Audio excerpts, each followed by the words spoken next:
welcome back to the channel. Today I bring you the game called Carrossel, or in English, merry-go-round. This is a amiibo game from the Portuguese designer António Sousa Lara, and you will be building and sending passengers, if we could call it that way, to ride this merry-go-round. Okay, so I was looking for this. It's in the corner. 2 to 4 players, up to 8, not up to 8, older than 8, recommended in 30 minutes. And I like the artwork, although the game is quite simplistic when you open and play it. At least the box and the colors, it's very cool, and I like it very much. But basically, you'll be there's going to be a merry-go-round in the middle, which in fact will go around the board. So this board rotates, as you will see, and you'll need to fit some patterns on your cards in the merry-go-round in order to score points. So let's see what is inside Carrossel. Wow, there's a whale inside. Okay, so there's a manual, which looks like this. Same artwork as in the cover of the box. Yes. Explaining the setup. The setup takes a bit because you need to assemble the merry-go-round. Yep, manual is done. Then there are 2 boards here. Let's put this on the side for now, and that's what you have inside the box. But let's start assembling the merry-go-round for you to see how it works. So there's a base, which looks like a stone ground, like a stone wall, which you have the symbol of the merry-go-round, and there is the base of the merry-go-round, which looks like a wooden circle. And so the board has 2 sides. This is for 3 players, and on the other side you have the version for 4 players. I've never played with 3, so I don't know exactly what are the changes, but I've played with 4 and I can explain how it goes. So yeah, there's these components here, which this is a bit rough. It doesn't work perfect, but you have this weak axis here, let's call it that way, axis, where it's not necessarily an axis, but it's something that would hold the circular board, but it doesn't. Okay, so now I stuck firmly. Yeah, you see? Then it rotates. It rotates like a pizza plate or something. Wow, it rotates. So it's important to you to have a specific fixed seat on the table, because you will be either playing this side, that side, on the right side here, or here on the bottom. And in order to help creating the illusion, you also have this pillar here, which you assemble carefully without damaging the edges, and you put it here. And you also have this disc that you put it above, and that's it. That's going to be the merry-go-round. Then you have this pawn here, which is the only pawn, and it marks the stages of each round. So what will happen is, first stage, you need to choose a tile. I'll show those tiles and place it. Then we go to stage 2, and everyone scores if they have the pattern in front of them.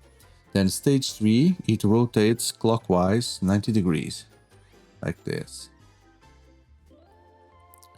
And then 4th stage, you score again, now with the other patterns that you had in front of you. And that's how the turns go. So in this example, I'll be the green player explaining you how the game works. So every player have these screens that identifies their colors as well. It looks like a ticket office for you to buy your entry tickets to the merry-go-round.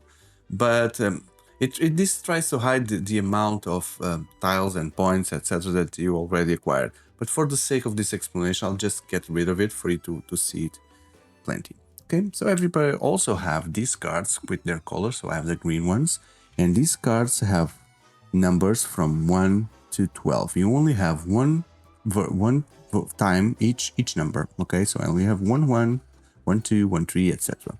So when it's stage 1 of the round, I need to choose which number I want to use and which tile I want to place. Please note that if you're playing with 4, the initial tiles that you need to choose, they need to be 4, 5, 9, or 10. You are limited to one of these 4. But after this initial move, then you can play the tiles anywhere. And you may be asking, then what should I choose? What you should choose is based on these 3 things that were given to you randomly in the beginning of the game. So there is this deck of cards. No, sorry, not this one. Is this one here? This deck of cards that has the color of the visitors. So there's the green kid, there is the girl with the swan, there's the girl with the tiger, and there's also the red one with the horse, and there's the wild one, which is the one with the dragon. I think I saw it, but that was not. Yes, there is this robot with the dragon, which is a very rare card. Okay. So I was given these 3 cards in the beginning of the game, so I must try to fulfill this pattern here, which means having a green card alongside a red card and a yellow one. They don't need to be on this order, and they can be horizontally or vertically. And I need to have that in front of me when it's a scoring stage. Normally it needs to be on your zone, the one that is facing you, but if you have at least one of those tiles in your zone, you can score. So back to my play now. What I need to do is I need to choose a number, and I'm stuck now with the 4, 5, 9, 10, so I'll choose 5 secretly, and then I'll look at my colors, and I'll think, okay, so maybe in the future I'll want to score this pattern here, so I'll just secretly as well put a tile here, which I chose the green one, and then everyone reveals at the same time, and I place it, so I place it here. So on the first 3 rounds, or probably the first 4 rounds, no one will score, because you need 3 to score. So this is like a let's move forward kind of scenario. This goes away because you will never be able to use a 5 again. So 5 is a number that is now gone from your deck. You only have the other 11 numbers waiting for you to be used. And then this just rotates. So you give away your green and you receive something from the other side.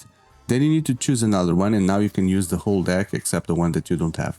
So depending what I've received from the other player, I may decide which one I want to use as a tile there.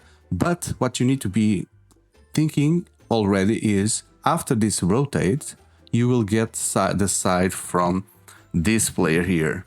And then once you play on top of that, there will be 3 tiles already. So it's possible that you can start doing your pattern immediately if you play correctly, or if the other players helped you by putting at least 2 of the pieces together that you need. Okay.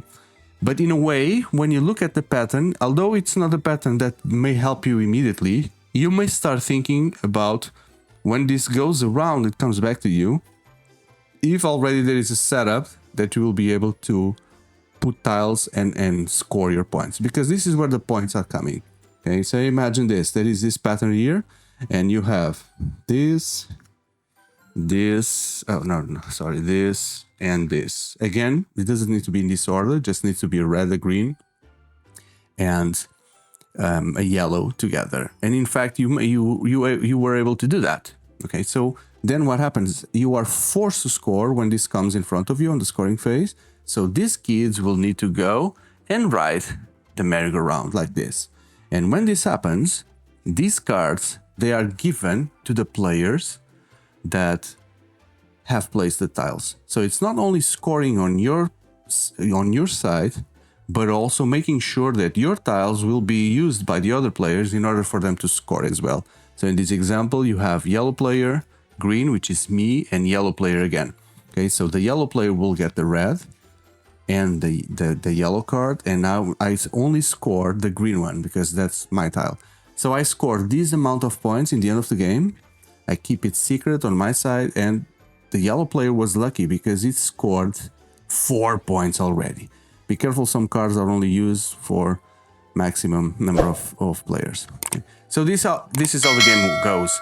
And when these cards are away, you just get 3 more cards from this deck. And then the game continues until either a player cannot put a tile because the cards that he has on his hand do not correspond with the open places, or you run out of these cards and then the game ends and we see final scores. Another thing that helps on the final scores is this deck of cards. So in the beginning of the game, you will draw 4 of these cards, which will be there on the corners. You don't see there, but let me start to pull it back. So you see there's a corner, there's another corner. So these 4 cards will be visible for everyone. And then in the end, you also score additional points if you fulfill the conditions here. It's end of the game objectives, like for every 3 yellow cards that you were able to get, 3 points. For every corner that you have on the merry-go-round with your color, 3 points. For every row or line, 3 more points. If a card is used on one objective, it cannot be used on another one, okay? So there's a pair of this color, a pair of these, 3 in a diagonal way, pair, 3 reds. This one is 4 points, but you need to have one of each to get 4 points. Then pair, trio, and the trio. Then some of the final things here. You have this tile, which you can use anytime. You have two. So the dragon is wild, so it can represent any animal. Okay, for bonuses, for your pattern. Okay, but then remember that there was a dragon card. So if you get this kid here, this one, it's worth 3 points. This one needs to go into a dragon tile. Mandatorily, you cannot put anywhere. It's not wild. It needs to go on a dragon tile, and I guess it's only one. Okay, and you may notice as well the cards have some symbols here on the bottom. That's because once you get the cards from you by scoring it, you keep them, and you can activate powers that the cards give. So these are very important, and the powers are described here on the manual. So for example, you can jump with a tiger. You can recover cards used, okay, or you can make the merry-go-round turn in a different way. So all of them are explained here, and that gives you an extra strategy to play differently. That's it. So yeah, see the amount of... There's an IKEA bag here with the amount of people that could ride your merry-go-round. And this is it. Carrossel. Merry-go-round in English. I hope you enjoyed this video to the point that you consider hitting that like button and subscribe. I have a full playlist dedicated to board games and see what is inside them, and explain a little bit how the games work, as well as for all the major card games are out there. As well as recently I launched a new type of content which I call the Table Talks, where I'm interviewing people while playing board games online, and getting to know better their profiles, their projects, what's happening in their life while playing games. So I definitely think that you will find interesting content in the channel to consider subscribing and be part of this community.